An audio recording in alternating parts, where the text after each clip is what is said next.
ஆண்டு இயேசுடைய பிறப்பு விழாவை சந்தோஷத்தோடு கொண்டாடுவதற்கு நம்முடைய வீடுகளை சுத்தம் செய்கிறோம், புது உடைகளை வாங்குகிறோம், புது நல்ல உணவுகளை சமைக்க போகிறோம், நம்முடைய உறவினர்களை வாழ்த்து போய் எல்லாம் நல்லது. ஆண்டுடைய பிறப்பு விழாவை கொண்டாடுவதற்கு எல்லாம் நல்லது. இதெல்லாம் வெளிப்புற தயாரிப்புகள். ஆண்டு இயேசுடைய பிறப்பு விழாவை கொண்டாடுவதற்கு வெளிப்புற தயாரிப்புகள். ஆனால் ஆண்டுடைய திருவருகைக்காக, 2ஆம் வருகைக்காக நாம் குடில் அமைச்ச போதாது. ஆண்டுடைய 2ஆம் வருகைக்காக புது துணி வாங்கினா போதாது.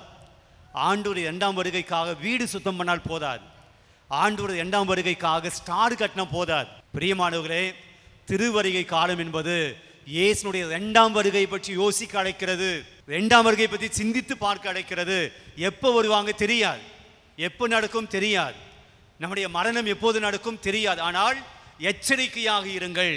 மானிட மகன் வருகிற போது எச்சரிக்கையாக இருங்க.